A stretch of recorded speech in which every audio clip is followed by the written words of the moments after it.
ओम शांति। साकार मुरली 24 अक्टूबर 2020। मीठे बच्चे, तुम हो सच्चे सच्चे परवाने, जो अभी क्षमा पर फिदा होते हो। इस फिदा होने का ही यादगार यह दीपावली है। प्रश्न: बाबा ने अपने बच्चों को कौन सा समाचार सुनाया है?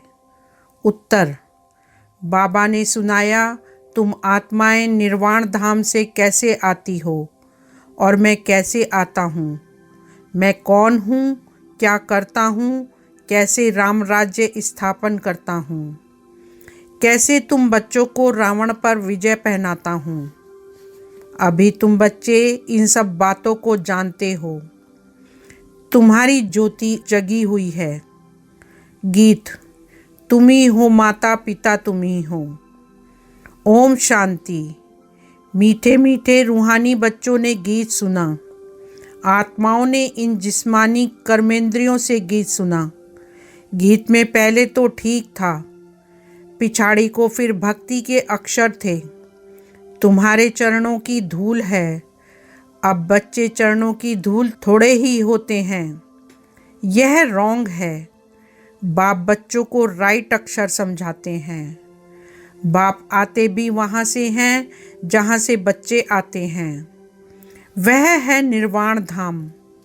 बच्चों को सबके आने का समाचार तो सुनाया, अपना भी सुनाया कि मैं कैसे आता हूँ, आकर के क्या करता हूँ।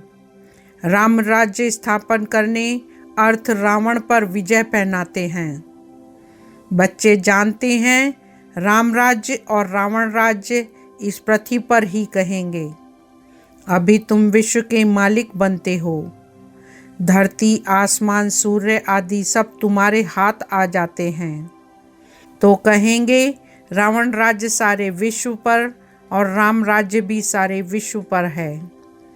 रावण राज्य में कितने करोड़ हैं, राम राज्य में थोड़े होते हैं, फिर धीरे धीरे वृद्धि को पाते हैं। रावण राज्य में बहुत वृद्धि होती है क्योंकि मनुष्य विकारी बन जाते हैं। राम राज्य में है निर्विकारी। मनुष्यों की ही कहानी है तो राम भी बेहद का मालिक, रावण भी बेहद का मालिक है। अभी कितने अनेक धर्म हैं, गाया हुआ है अनेक धर्मों का विनाश। बाबा ने झाड़ पर भी समझाया है। अब दशहरा मनाते हैं, रावण को जलाते हैं। यह है हद का जलाना। तुम्हारी तो है बेहद की बात। रावण को भी सिर्फ भारतवासी ही जलाते हैं। विदेश में भी जहाँ जहाँ भारतवासी जास्ती होंगे वहाँ भी जलाएंगे। वह है हद का दशहरा। दिखाते हैं लंका में रावण राज्य करते थे, सीता को चुराकर लंका में ले गया। यह हो गई हद की बातें। अब बाप कहते हैं सारे विश्व पर रावण का राज्य है। राम राज्य अब नहीं है। राम राज्य अर्थात ईश्वर का स्थापन किया हुआ है। सतयुग को कहा जाता है राम राज्य। माला सिमरते हैं रघुपति राघव राजा राम कहते हैं, लेकिन राजा राम को नहीं सिमरते हैं। जो सारे विश्व की सेवा करते हैं उनकी माला सिमरते हैं। भारतवासी दशहरे के बाद फिर दीपावली मनाते हैं। दीपावली क्यों मनाते हैं? क्योंकि देवताओं की ताजपोशी होती है। कारोनेशन पर बत्तियां आदि बहुत जलाते हैं। एक तो ताजपोशी, दूसरा फिर कहा जाता है घर घर में दीपमाला। हर एक आत्मा की ज्योत जग जाती है। अभी सब आत्माओं की ज्योति उझाई हुई है। आयरन एजेड है यानी अंधियारा है। अंधियारा माना भक्ति मार्ग। भक्ति करते करते ज्योत कम हो जाती है। बाकी वह दीपमाला तो आर्टिफिशियल है। ऐसे नहीं कि कारोनेशन होता है तो आतिशबाजी जलाते हैं। दीपमाला पर लक्ष्मी को बुलाते हैं, पूजा करते हैं। यह उत्सव है भक्ति मार्ग के। जो भी राजा तख्त पर बैठते हैं तो उनका कॉरोनेशन डे धूमधाम से मनाया जाता है। यह सब है हद के, अभी तो बेहद का विनाश, सच्चा सच्चा दशहरा होना है। बाप आए हैं सबकी जोत जगाने। मनुष्य समझते हैं हमारी जोत बड़ी जोत से मिल जाएगी। ब्रह्म समाजियों के मंदिर में सदैव जोत जगती है। समझते हैं जैसे परवाने ज्योति पर फेरी पहन फिदा होते हैं, वैसे हमारी भी आत्मा अब बड़ी ज्योति में मिल जाएगी। इस पर दृष्टांत बनाया है। अभी तुम हो आधा कल्प के आशिक। तुम आकर एक माशूक पर फिदा हुए हो। जलने की तो बात नहीं। जैसे वह आशिक माशूक होते हैं तो वह एक दो के आशिक बन जाते हैं। यहाँ वह एक ही माशूक है, बाकी सब हैं आशिक। आशिक उस माशूक को भक्ति मार्ग में याद करते रहते हैं। माशूक आप आओ तो हम तुम्हारे पर बलि चढ़ें। तुम्हारे सिवाय हम किसको भी याद नहीं करेंगे। यह तुम्हारा जिस्मानी लव नहीं है। उन आशिक माशूक का जिस्मानी लव होता है। बस एक दो को देखते रहते हैं, देखने से ही जैसे तृप्त हो जाते हैं। यहाँ तो एक माशूक, बाकी सब है आशिक। सब बाप को याद करते हैं, भल कोई नेचर आदि को भी मानते हैं, फिर भी ओ गॉड, हे भगवान मुख से जरूर निकलता है। सब उनको बुलाते हैं, हमारे दुख दूर करो। भक्ति मार्ग में तो बहुत आशिक माशूक होते हैं, कोई किसका आशिक, कोई किसका आशिक। हनुमान के कितने आशिक होंगे। सब अपने अपने माशूक के चित्र बनाकर फिर आपस में मिलकर बैठ उनकी पूजा करते हैं। पूजा कर फिर माशूक को डुबो देते हैं। अर्थ कुछ भी नहीं निकलता। यहाँ वह बात नहीं। यह तुम्हारा माशूक एवर गोरा है, कभी सांवरा बनता नहीं। बाप मुसाफिर आकर सबको गोरा बनाते हैं। तुम भी मुसाफिर हो ना, दूर देश से आकर यहाँ पाठ बजाते हो। तुम्हारे में भी नंबरवार पुरुषार्थ अनुसार समझते हैं। अभी तुम त्रिकालदर्शी बन गए हो। रचता और रचना के आदि मध्य अंत को जानते हो तो तुम हो गए त्रिकालदर्शी। ब्रह्मा कुमार कुमारियाँ, जैसे जगत गुरु आदि का भी टाइटल मिलता है ना, तुमको यह टाइटल मिलता है। तुमको सबसे अच्छा टाइटल मिलता है, सुदर्शन चक्रधारी। तुम ब्राह्मण ही सुदर्शन चक्रधारी हो या शिव बाबा भी है? शिव बाबा भी है, हाँ, क्योंकि सुदर्शन चक्रधारी आत्मा होती है ना, शरीर के साथ। बाप भी इसमें आकर समझाते हैं। शिव बाबा सुदर्शन चक्रधारी ना हो तो तुमको कैसे बनाए? वह सबसे सुप्रीम ऊंचते ऊंच आत्मा है। देह को थोड़े ही कहा जाता है। वह सुप्रीम बाप ही आकर तुमको सुप्रीम बनाते हैं। सुदर्शन चक्रधारी आत्माओं के सिवाय कोई बन ना सके। कौन सी आत्माएं? जो ब्राह्मण धर्म में हैं। जब शूद्र धर्म में थे तो नहीं जानते थे, अब बाप द्वारा तुमने जाना है। कितनी अच्छी अच्छी बातें हैं, तुम ही सुनते हो और खुश होते हो। बाहर वाले यह सुने तो आश्चर्य खाए, ओहो, यह तो बहुत ऊंच ज्ञान है। अच्छा, तुम भी ऐसा सुदर्शन चक्रधारी बनो तो फिर चक्रवर्ती राजा विश्व का मालिक बन जाएंगे। यहाँ से बाहर गए खलास। माया इतनी बहादुर है, यहाँ की यहाँ रही। जैसे गर्भ में बच्चा अंजाम वायदा कर निकलता है, फिर भी वहाँ की वहाँ रह जाती है। तुम प्रदर्शनी आदि में समझाते हो, बहुत अच्छा अच्छा करते हैं, नॉलेज बहुत अच्छी है। मैं ऐसा पुरुषार्थ करूँगा, यह करूँगा।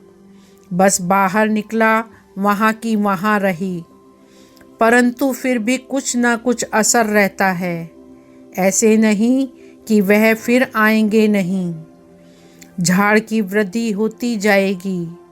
झाड़ वृद्धि को पाएगा तो फिर सबको खींचेंगे। अभी तो यह है रौरव नर्क। गरुड़ पुराण में भी ऐसी ऐसी रोचक बातें लिखी हैं जो मनुष्यों को सुनाते हैं ताकि कुछ डर रहे। उनसे ही निकला है कि मनुष्य सर्प बिच्छू आदि बनते हैं। बाप कहते हैं मैं तुमको विषय वैतरणी नदी से निकाल क्षीर सागर में भेज देता हूँ। असुल तुम शांति धाम के निवासी थे, फिर सुख धाम में पाठ बजाने आए। अभी फिर हम जाते हैं शांति धाम और सुख धाम। यह धाम तो याद करेंगे ना। गाते भी हैं तुम मात पिता, वह सुख घनेरे तो होते ही हैं सतयुग में। अभी है संगम। यहाँ पिछाड़ी में त्राही त्राही करेंगे क्योंकि अति दुख होता है। फिर सतयुग में अति सुख होगा। अति सुख और अति दुख का यह खेल बना हुआ है। विष्णु अवतार भी दिखाते हैं। लक्ष्मी नारायण का जोड़ा जैसे ऊपर से आते हैं। अब ऊपर से शरीरधारी कोई आते थोड़े ही हैं। ऊपर से आती तो हर एक आत्मा है, परंतु ईश्वर का अवतरण बहुत विचित्र है। वही आकर भारत को स्वर्ग बनाते हैं। उनका त्योहार शिव जयंती मनाते हैं। अगर मालूम होता कि परम पिता परमात्मा शिव ही मुक्ति जीवन मुक्ति का वर्षा देते हैं तो फिर सारे विश्व में गॉड फादर का त्योहार मनाते हैं। बेहद का बाप का यादगार मनाएं, तब जब समझें कि शिव बाबा ही लिबरेटर गाइड है। उनका जन्म ही भारत में होता है। शिव जयंती भी भारत में मनाते हैं, परंतु पूरी पहचान नहीं तो हॉलीडे भी नहीं करते हैं। जो बाप सर्व की सद्गति करने वाला, उनकी जन्मभूमि जहाँ अलौकिक कर्तव्य आकर करते हैं, उनका जन्मदिन और तीर्थ यात्रा तो बहुत मनानी चाहिए। तुम्हारा यादगार मंदिर भी यहाँ ही है, परंतु किसको पता नहीं है कि शिव बाबा ही आकर लिबरेटर गाइड बनता है। कहते सब हैं कि सब दुखों से छुड़ाकर सुख धाम में ले चलो, परंतु समझते नहीं। भारत बहुत ऊंच से ऊंच खंड है। भारत की महिमा अपरम अपार गाई हुई है।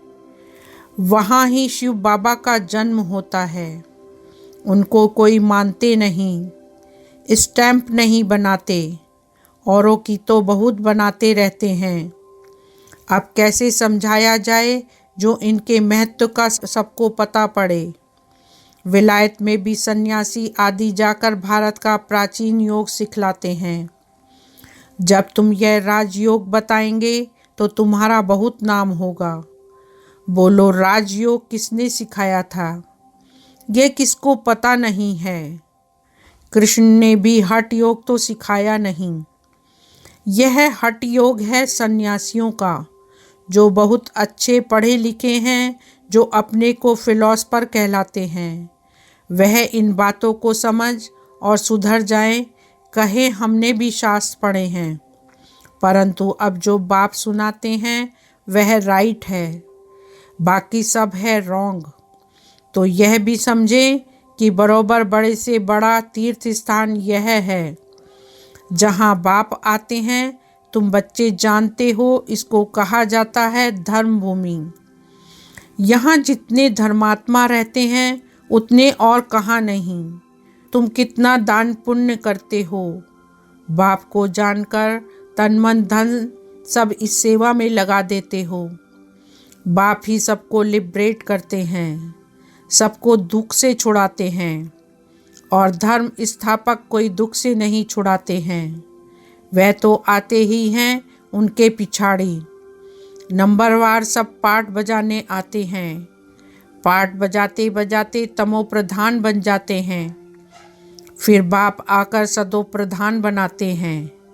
तो यह भारत कितना बड़ा तीर्थ है। भारत सबसे नंबर 1 ऊंच भूमि है। बाप कहते हैं मेरी यह जन्मभूमि है।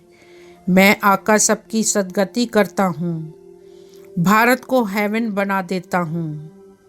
तुम बच्चे जानते हो बाप स्वर्ग का मालिक बनाने आए हैं। ऐसे बाप को बहुत प्यार से याद करो। तुमको देख और भी ऐसे कर्म करेंगे। इसको ही कहा जाता है अलौकिक दिव्य कर्म। ऐसे मत समझो कोई नहीं जानेंगे। ऐसे निकलेंगे जो तुम्हारे ये चित्र भी ले जाएंगे। अच्छे अच्छे चित्र बने तो स्टीमर भरा कर ले जाएंगे। स्टीमर जहाँ जहाँ खड़ा रहता है वहाँ यह चित्र लगा देंगे। तुम्हारी बहुत सर्विस होनी है।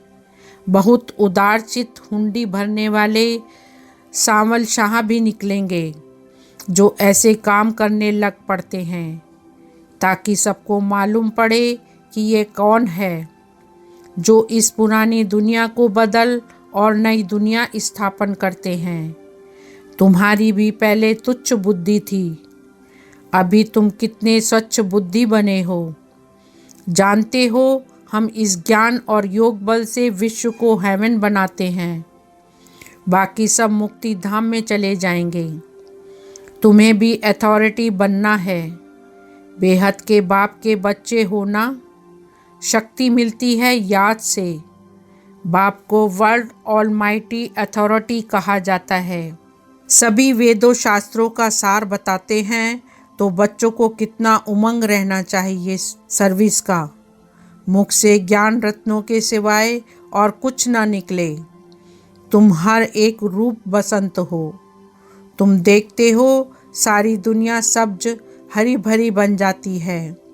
सब कुछ नया, वहाँ दुख का नाम नहीं। 5 तत्व भी तुम्हारी सर्विस में हाजिर रहते हैं। अभी वह डिससर्विस करते हैं क्योंकि मनुष्य लायक नहीं है। बाप अभी लायक बनाते हैं। अच्छा, मीठे मीठे सिकीलदे बच्चों प्रति माता पिता बाप दादा का याद प्यार और गुड मॉर्निंग। रूहानी बाप की रूहानी बच्चों को नमस्ते। रूहानी बच्चों की रूहानी बाप को नमस्ते। धारणा के लिए मुख्य सार। फर्स्ट पॉइंट, रूप बसंत बन मुख से सदैव ज्ञान रतन ही निकालने हैं। सर्विस के उमंग में रहना है, याद में रहना और सबको बाप की याद दिलाना। यही दिव्य अलौकिक कार्य करना है। सेकंड पॉइंट, सच्चा सच्चा आशिक बन एक माशूक पर फिदा होना है, अर्थात बलि चढ़ना है। तभी सच्ची दीपावली होगी। वरदान, ग्रस्त व्यवहार और ईश्वरीय व्यवहार दोनों की समानता द्वारा सदा हल्के और सफल भव। सार, सभी बच्चों को शरीर निर्वाह और आत्मनिर्वाह की डबल सेवा मिली हुई है, लेकिन दोनों ही सेवाओं में समय का, शक्तियों का समान अटेंशन चाहिए। यदि श्रीमत का कांटा ठीक है तो दोनों साइड समान होंगे, लेकिन ग्रस्त शब्द बोलते ही गृहस्थी बन जाते हो तो बहानेबाजी शुरू हो जाती है। इसलिए गृहस्थी नहीं ट्रस्टी है। इस स्मृति से ग्रस्त व्यवहार और ईश्वरीय व्यवहार दोनों में समानता रखो तो सदा हल्के और सफल रहेंगे। स्लोगन, फर्स्ट डिवीज़न में आने के लिए कर्मेंद्रिय जीत, माया जीत बनो। ओम शांति।